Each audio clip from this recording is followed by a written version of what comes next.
한 여섯 동안 평안하셨습니까? 오늘도 말씀을 사모하시는 마음으로 주님 앞에 이르신 우리 모든 성도님들에게 성령으로 인한 말씀의 풍성한 은혜가 함께하길 축복합니다. 오늘 저는 함께 교독한 말씀을 중심으로 해서 6월절 어린 양이라는 이런 제목으로 함께 은혜를 나누려 합니다. 구약에서 예수님을 상징하는 것 중에 가장 보편적이면서도 가장 강력하게 예수님을 상징하는 것이, 그리고 가장 많이 나오는 상징물이 어린 양입니다. 에덴 동산에서 처음으로 죽임을 당하기 시작한 그 어린 양은 시대를 거쳐서 헤아릴 수 없을 정도로 아주 많은 양들이 죽임을 당하였습니다.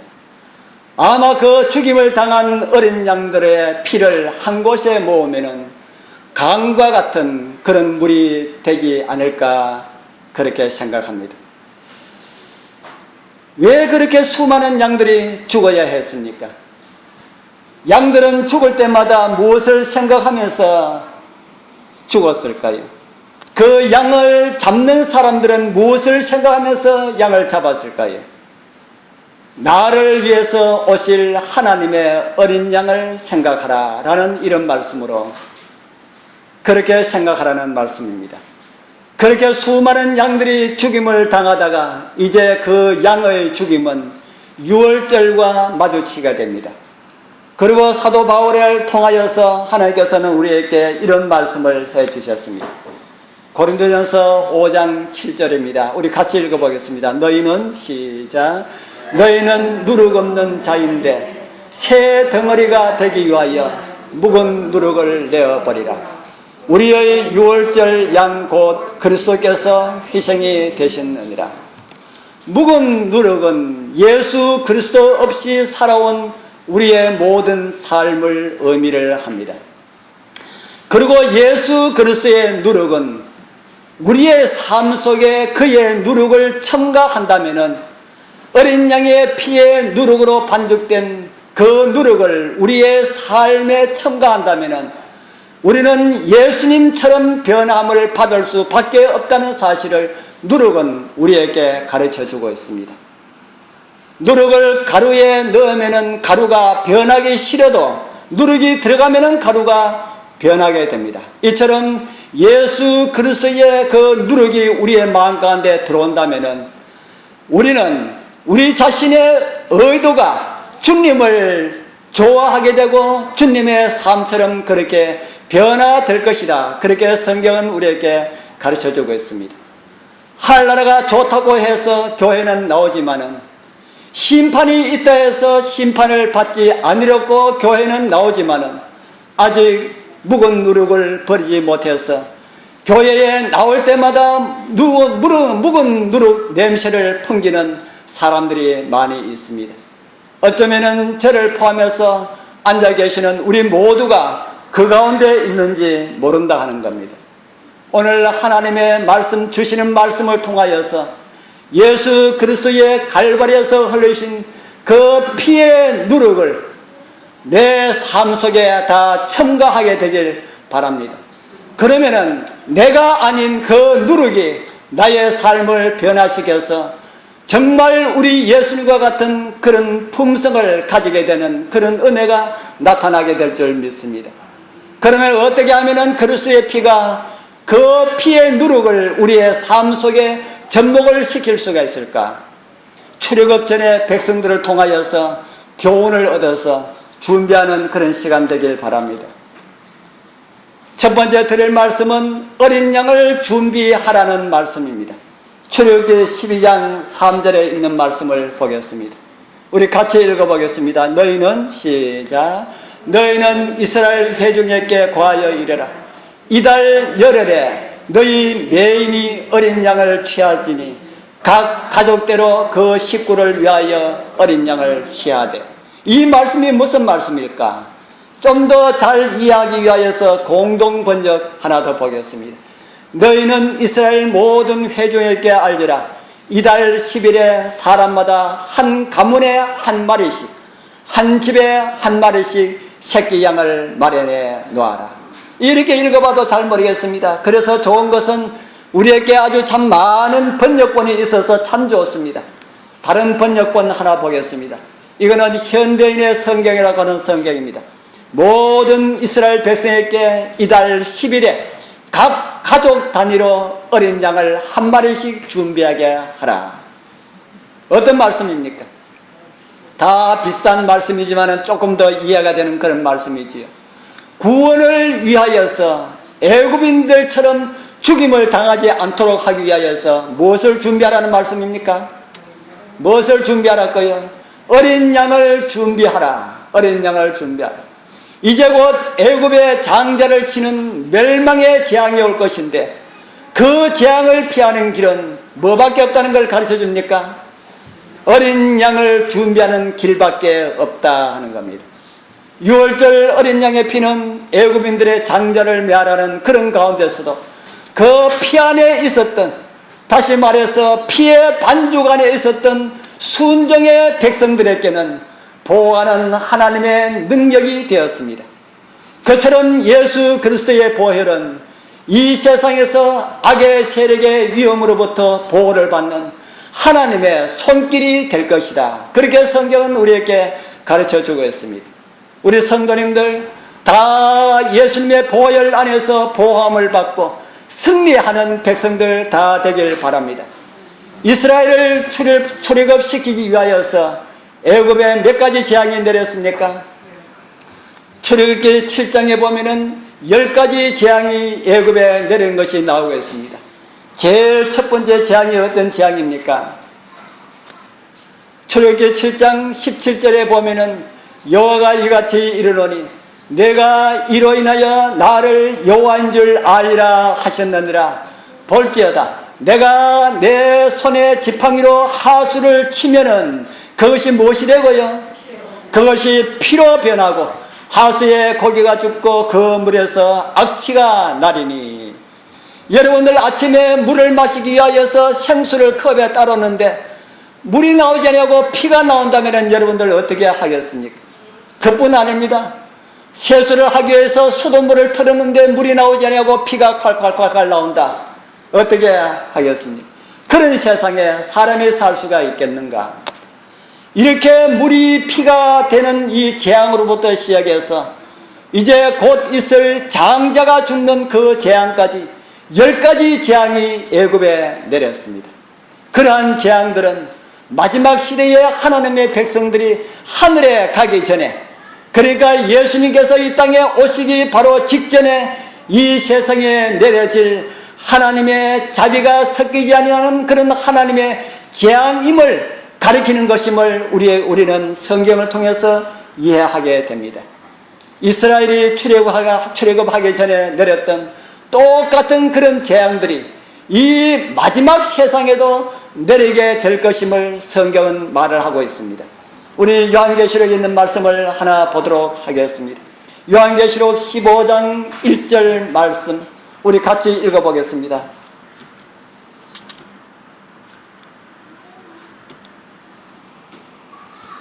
요한계시록 15장 1절 같이 읽겠습니다. 또 시작. 또 하늘에 크고 이상한 다른 이적을 보매 7 천사가 7 재앙을 가졌으니 곧 마지막 재앙이라. 하나님의 진노가 이것으로 마치리로다. 7 천사가 무엇을 가지고 있는 것을 보여줍니까? 7 재앙. 이 재앙은 마지막 재앙이라고 그렇게 성경에 말을 하고 있습니다. 이 재앙을 하나님의 자비가 섞이지 않는 진노의 포도주다. 그렇게 성경은 말을 하고 있습니다.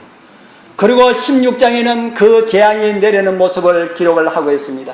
16장 2절에서 4절에 보면은 첫째가 가서 그 대접을 땅에 쏟음에 어떤 일이 일어납니까? 악하고 독한 헌대가 어떤 사람들에게 임합니까? 짐승의 표를 받은 사람들과 그 우상에게 경배한 사람들에게 나더라. 이렇게 해서 둘째가 일어나고 셋째가 그렇게 계속해서 하나님의 진노의 포도주가 내려는 그런 것을 보게 됩니다. 마지막 시대 주님 오시기 바로 직전에 하나님을 바르게 믿고 살아가는 사람들, 즉 짐승의 표를 받지 않고 우상에게 경배하지 않은 자들을 제외한 모든 사람들에게 하나님의 진노의 7 대접의 재앙이 내리게 될 것이다. 하나님을 바르게 믿지 않는 백성들과 하나님을 알지 못하는 자들에게 7 재앙이 내리지만은 짐승과 그의 우상에게 경배하지 않고 표를 받지도 않은 그런 하나님의 백성들에게는 어떤 일이 일어날까요? 하나님을 믿지 않는 사람들에게는 7 재앙이 내리지만은 하나님을 믿는 사람들에게는 어떤 일이 일어날까? 출애굽을 하기 전에 이스라엘을 말살시키려고 했던 그 사단의 음모가 마지막 주님 재림하기 전에 이 땅에서 하나님의 나라를 기다리고 있는 그 백성들에게도 똑같은 그런 일들을 사단은 하게 될 것이다. 하나님의 백성들을 박멸하려는 이런 노력이 있다는 사실을 성경은 오늘 우리에게 가르쳐주고 있습니다. 요한계시록 13장 15절에 있는 말씀 또 우리 같이 읽어보겠습니다. 저가 시작. 저가 권세를 받아 그 짐승의 우상에게 생기를 주어 그 짐승의 우상으로 말하게 하고 또 짐승의 우상에게 경배하지 아니하는 자는 몇이든지 다 죽이게 하더라. 몇이든지 다 뭐하게 한다 그럽니까? 다 죽이게 하더라. 이렇게 하나님을 믿는 사람들을 다 죽이려고 하는 이런 시대에 우리 사랑하는 성도님들, 이 투쟁의 날에 다 구원받는 우리 성도님들 다 되길 바랍니다. 그날 승리의 백성들로 서기 위하여서 홍해에서 구원의 노래를 불렀던 이스라엘 백성들처럼 우리도 하늘 유리바닷가에서 승리의 노래를 부를 수 있는 그런 하나님의 넉넉한 은혜가 우리 모두에게 함께하기를 소원합니다. 그날 승리의 노래를 부르기 위하여서 우리는 지금 무엇을 하라는 요구를 받습니까? 아까 무엇을 준비하라고요? 어린 양을 준비하라. 어린 양. 우리 하나님의 어린 양이 여러분들 가정에 다 준비되길 바랍니다. 그런데 그 어린 양을 준비하는 이스라엘에게 좀 별다르게 준비하라고 이렇게 말씀하셨습니다. 출애굽기 12장 4절의 말씀입니다. 그 어린 양에 대하여 식구가 너무 적으면은 그 집의 이웃과 함께 따라서 하나를 취하며 각 사람의 식량을 따라서 너희 어린 양을 계산하라 이렇게 말씀하셨습니다. 이 말씀은 어떤 말씀입니까? 양을 준비하는데 식구가 적으면은 어떻게 하라는 말입니까? 이웃과 함께 먹을 만큼 준비하라 이렇게 말씀을 하고 있습니다. 이 번역도 다른 번역을 한번 보겠습니다. 만일 식구가 적어 새끼 양 한 마리가 너무 많거든 한 사람이 먹을 분량을 생각하여 옆집에서 그만큼 사람을 불러다가 뭐하라 그럽니까? 먹도록 하라. 또 다른 번역 이렇게 말하고 있습니다. 한 가족의 식구 수가 너무 적어서 양 한 마리를 다 먹을 수가 없으면은 한 사람의 먹을 분량을 계산하여 가까운 이웃에서 그만큼 사람을 더 불러다가 뭐하도록 하라 그럽니까? 함께 먹도록 하라. 함께 먹도록 하라. 양을 준비해서 양을 먹을 수 있는 만큼 이웃들을 초청하라 이렇게 말씀하셨습니다. 그리고 먹고 남은 것은 다 뭐하라 그럽니까? 아침까지 남겨두지 말고 남은 것은 다 뭐하라 그럽니까? 소화하라. 불로 태워 없애라 이렇게 말합니다. 왜 남은 것은 불로 태워 없애라고 말합니까? 그 어린 양은 누구를 상징하기 때문에요? 예수 그리스도를 상징하기 때문에 그 외에 다른 것에 사용되면은 하나님의 어린 양 예수님에게 모독을 돌리는 그런 행위가 되기 때문에 다 불로 태워 없애라 이렇게 말을 하고 있습니다. 이제 저희들이 모세의 지시를 따라서 어린 양 한 마리를 준비를 하였습니다. 예수 그리스도의 구원의 사역을 상징하는 것이기 때문에 욕심 같아서는 많이 먹고 싶었습니다. 그러나 새끼 양이지만은 그 한 마리를 저하고 우리 정집사하고 둘이 다 먹을 수가 없습니다. 그래서 아랫집에 내려가서 우리 기웅이네 집을 초청을 합니다. 우리 양을 한 마리 잡았는데 우리 둘이 다 먹을 수 없으니까 우리 같이 먹자. 그래서 불러왔습니다. 그런데 가만히 보니까 양고기하고 기욱이네 집 4식구하고 6이 먹으려 하니까 다 아무래도 다 못 먹을 것 같아요. 그래서 이웃집에 갑니다. 차원주택에 갑니다. 그리고 사실을 말씀을 드립니다. 이제 하나님께서 이 땅에 재앙을 내리실 터인데 처음 것은 왕의 장자로부터 시작하여 감방에 있는 죄수의 장자까지 다 하나님께서 죽일 것인데, 그런데 하나님께서 그것을 피할 방법을 우리에게 가르쳐 주셨습니다. 바로 6월절 어린 양을 잡아서 그 고기를 먹고 그 피를 문림방에 바르고 그 안에 있으면 다 살려줄 것이라 했습니다. 우리 집에 오시지 않겠습니까? 그렇게 했습니다. 그러니까 그 사람이 정신없는 소리 하지 마시라고, 나 지금 바빠 죽겠는데 무슨 그런 이야기, 빨리 가시라고 합니다. 그래서 왔습니다. 또 이웃집에 가서 그렇게 이야기합니다. 그러니까 그래요, 뭐 믿져봤자 뭐 손해볼 거 없으니까 갑시다 하고 왔습니다. 이래서 그 양을 먹을 그런 많은 식구들을 다 이렇게 초청해서 그렇게 함께 먹고, 그들과 함께 뭐 하라는 겁니까? 그들과 함께 뭐 하라고요? 먹는 그것이 이유가 아니라는 겁니다. 그들과 함께 먹고 그들을 구원하라라고 우리 하나님께서 우리에게 말씀하시는 겁니다. 이렇게만 말씀드려도 이것이 무엇을 의미하시는지 우리 잘 아시겠지. 어린 양은 예수 그리스도를 상징하는 것이라고 말씀을 드렸습니다.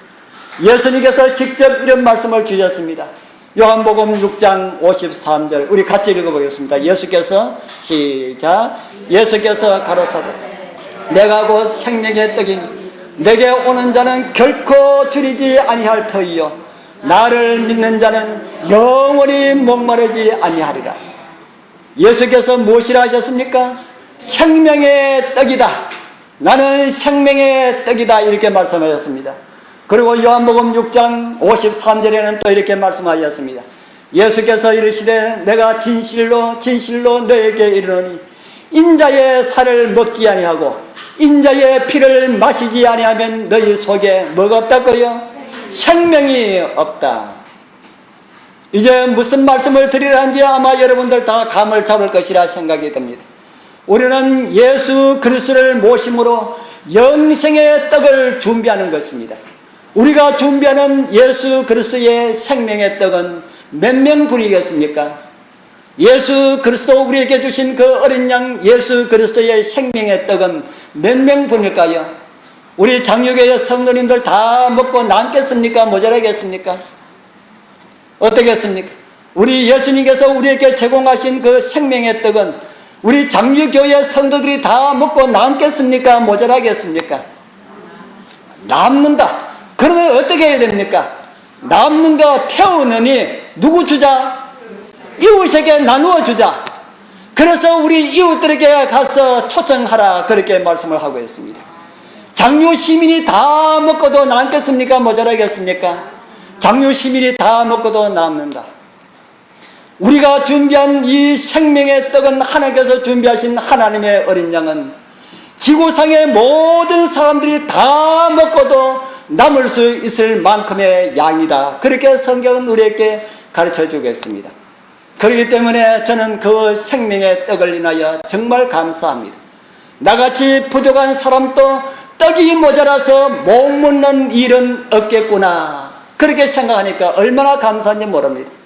그 떡량이 좀 부족하다면 나 같은 사람은 먹지 못할 것인데 떡량이 풍부하다 보니까 나 같은 사람에게도 먹는 그런 기회를 주셨다 하는 겁니다.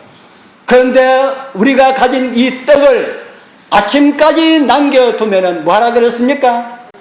다 태워라. 이 말씀은 무슨 말씀입니까? 아침까지 두면 아무 소용이 없다 하는 겁니다. 아침은 우리 주님 오시는 재림의 날입니다. 이웃을 말씀의 떡으로 초청할 수 있는 시간은 언제뿐이라 하는 겁니까? 지금뿐이다. 지금뿐이다. 아침 되면은 아무 소용이 없다. 준비했다가 아무도 초청하지 못하고 나만 먹고 나머지는 다 불태우는 이런 일이 없기를 바랍니다.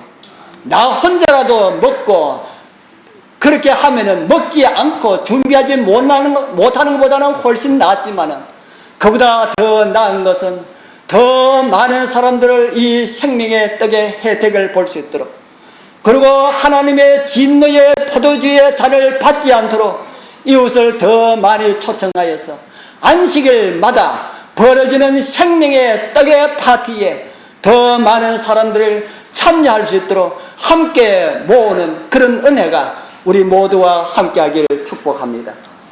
이제 두 번째 하나는 피 안에 있어라는 이런 말씀입니다.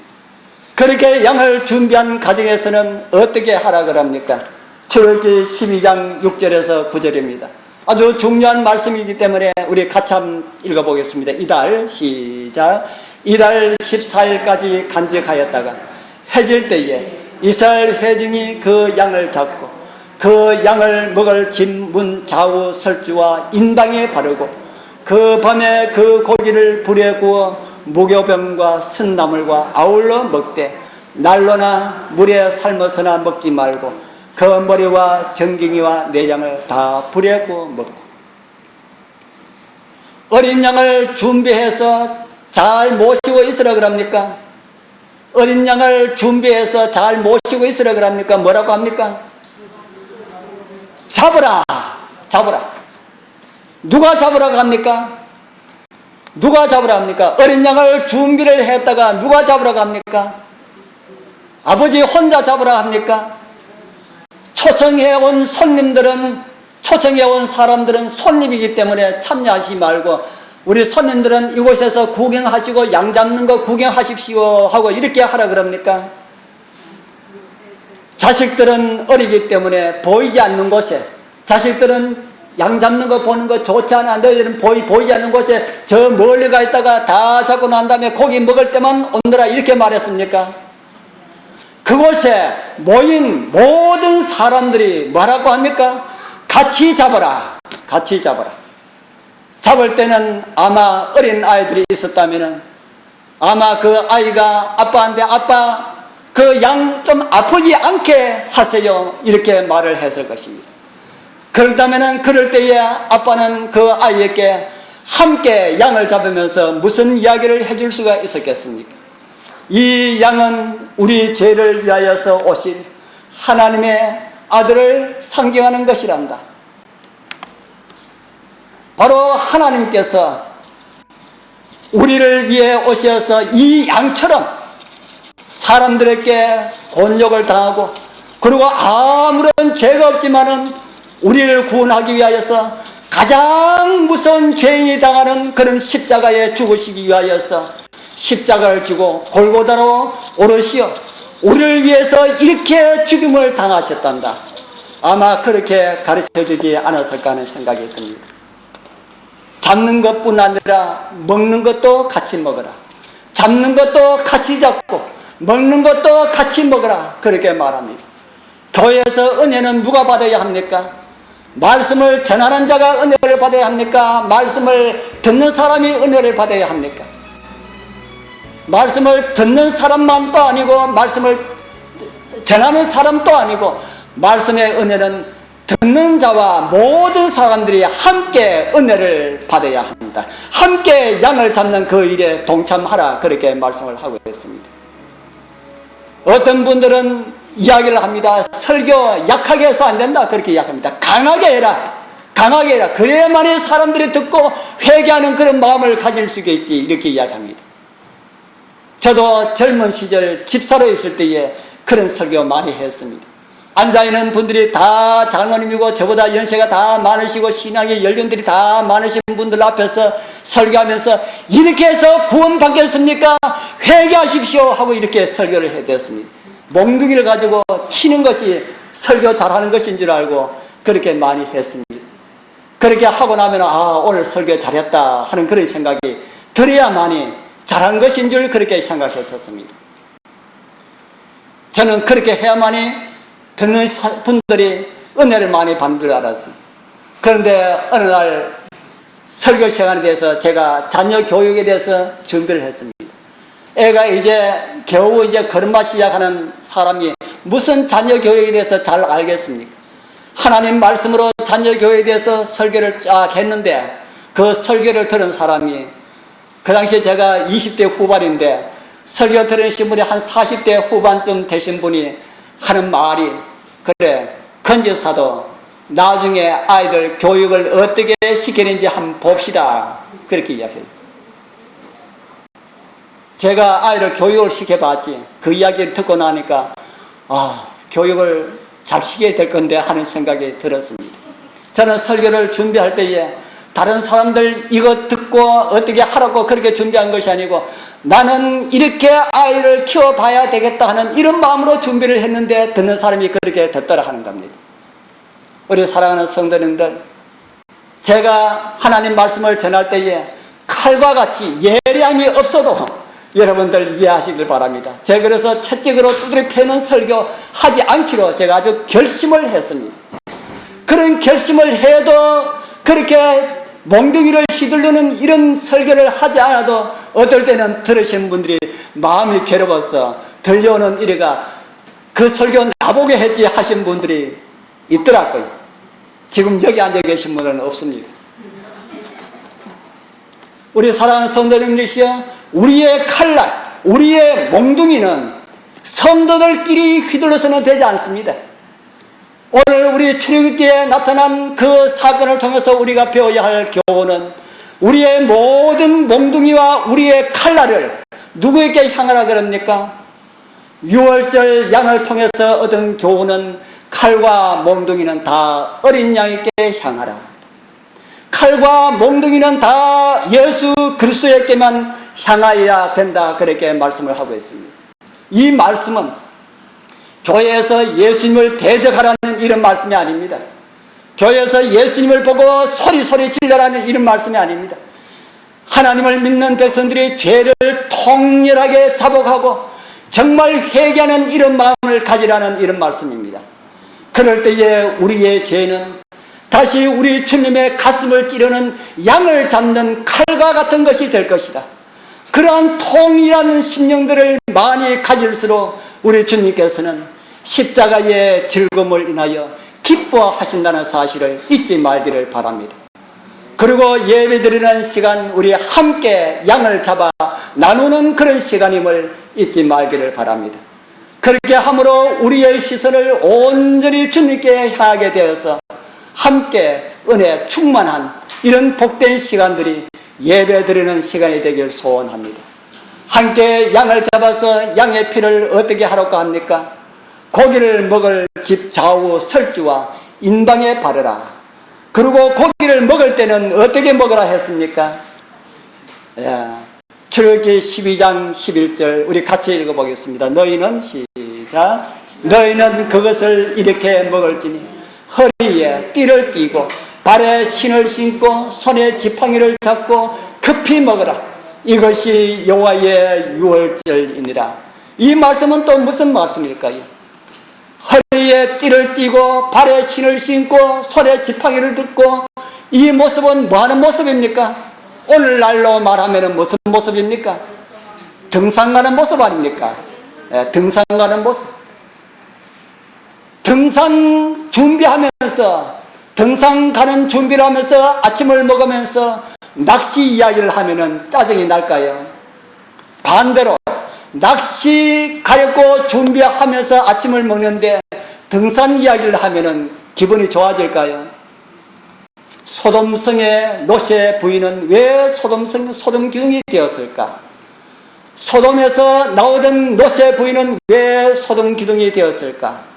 등산 가면서 광산 생각했기 때문에 그는 소돔 기둥이 되었습니다. 무슨 말씀인지 이해가 됩니까? 6월절 식사를 하면서는 오직 애굽을 떠나는 것만 생각하면서 먹으라라는 말입니다. 하나님의 집에서는 오직 하나님의 나라와 관련된 내용만 대화하고 생각하라라는 이런 말입니다. 그것이 6월절 어린 양이 우리에게 주는 그런 교훈입니다. 그리고 그날 저녁에 이런 일들이 애굽에 내려집니다. 출애굽기 12장 12절에서 13절 우리 또 같이 한번 읽어보겠습니다. 시작. 내가 그 밤에 애굽 땅에 두루 다니며 사람과 짐승을 물어나고 애굽 나라 가운데 처음 난 것을 다 치고 애굽의 모든 신에게 벌을 내리랴. 나는 여호와라. 내가 애굽 땅을 칠 때에 그 피가 너희의 거하는 집에 있어서 너희를 위하여 표적이 될지라. 내가 피를 볼 때에 너희를 넘어가리니 재앙이 너희에게 내려 멸하지 아니하리라. 아멘. 우리 여러분들 심령 속에 여러분들 이마에 하나님의 어린 양의 피가 칠해져 있길 바랍니다. 이제 6월절은 지나고 그 그림자가 상징하는 마지막 심판의 날이 지금 다가오고 있습니다. 6월절 때 양을 준비하고 양을 먹고 피 안에 있었던 사람들은 다 구원을 받았습니다. 마지막 심판에서도 마찬가지입니다. 예수님을 믿고 피 안에 있는 자들은 구원을 받을 것입니다. 그분의 피 안에 있다는 말씀은 무슨 말씀일까요? 하나님의 말씀에 순종하는 사람들을 가리키는 겁니다. 순종하는 백성들은 다 피 안에 있기 때문에 구원이 있지만은 예수님 믿고 구원받았다고 하면서 피 밖에 있다면 구원하고는 거리가 멀다는 그런 말씀입니다. 작자 미상의 시 한 편을 소개해 드립니다. 제단에 올려진 어린 양. 제단에 올려진 어린 양은 자기 자유를 다 빼앗겨버린 양이다. 자기의 마음은 또 자기의 발도 마음대로 움직일 수가 없다. 아프고 고통스러워도 움직일 수가 없다. 주인이 묶어놓은 그대로 있어야 한다. 그리고 잠시 후 주인이 내려치는 칼에 맞아 비명을 지르고 피를 토하고 죽어야 한다. 이것이 수많은 양들 가운데 영광으로 뽑혔다는 제단에 오르는 어린 양이 가는 마지막 길이다. 제단에 오른 양은 묶인 채 자기의 과거를 돌아본다. 끝없는 초원을 달리면서 동무들과 마음대로 풀을 뜯어 뛰어놀던 어제, 맑은 시냇물과 시원한 강가에서 친구들과 마음껏 마시며 마음껏 노래를 부르던 옛날, 어릴 때의 달밤에 엄마 가슴에 기대어 별들을 세면서 마냥 즐거워했던 옛날을 회상해 본다. 그러던 어느 날 갑자기 주인이 찾아와서 너는 여호와께 드려질 어린 양으로 뽑혔다고 말한다. 모든 친구들과 온 양떼들이 박수를 치면서 축하해 준다. 아무런 영문도 모르는 천진한 어린 양은 모두가 영광이라 하니 덩달아 좋아한다. 그리고 얼마 후에 주인이 찾아와서 가자고 해서 따라왔다. 처음 가는 길이지만은 즐겨 순종하며 따라간다. 그리고 도착한 주인은 아무 말도 없이 어린 양의 사지를 꽁꽁 묶어버린다. 그래도 어린 양은 묶이면서 생각한다. 영광으로 뽑힌 제단의 어린 양은 이렇게 하는가 보다. 그런데 주인은 다시 힘센 팔로 어린 양을 안아서 높은 제단에 올려놓았다. 제단에 올려진 어린 양은 제단이 좋은 줄만 알았는데 거친 장작나무들이 찌르고 따가운 햇볕은 눈을 뜰 수가 없다. 이제는 무서운 마음이 들고 두려움이 떨린다. 그래서 크게 울면서 엄마를 마구 부른다. 그래도 엄마는 대답이 없다. 이제 엄마를 부를 기운도 친구를 부를 힘도 없다. 무섭고 두렵기만 하다. 이제 주인은 내 목에 칼을 찌르고 이 장작더미에 불을 질러서 내가 그토록 아끼던 내 하얀 털도 몸도 머리도 마구 태워 나를 죽이겠지. 그런데 왜들 어째서 나를 보고 영광이라고 부러워하고 손뼉을 쳤을까? 어린 양은 죽음 앞에서 생각을 해본다. 그래, 내가 뽑혔을 때에 엄마가 눈물을 글썽이며 말씀하셨지. 네 한 몸 들여지면 온 세상 제 친구들은 자유를 얻게 된단다. 그러니 얼마나 큰 영광인가. 그것은 아무나 할 수 없는 거룩한 희생이란다 하면서 울먹이던 엄마가 생각이 난다. 이제 알 것 같다. 엄마의 말씀과 눈물을. 내가 오르지 않으면 내 대신 누군가가 와서 아무 죄도 없이 나처럼 죽어가야 하는데, 그렇다면 나로 인하여 살 수 있는 친구들을 생각하니 행복해진다. 이제는 주인이 칼을 들고 와서 내 목을 찌를지라도 뜨거운 불이 나를 태우고 살라버린다 해도 무한한 기쁨과 감사함으로 사라지리라. 나로 인해 행복하게 될 친구를 생각하면서, 우리 사랑하는 성도님들이시여, 이제 우리도 한 마리의 양들이 다 되길 바랍니다. 우리 위해서 예수 그리스도께서 다 어린 양으로 죽으셨습니다. 이제 우리 예수님을 본받아 우리도 다 한 마리의 어린 양이 되어서 내가 하지 아니하면은 아무도 할 수가 없는 그 일, 어린 양의 잔치에 초대하는 그 일, 우리 여러분들 다 감당하게 되길 바랍니다.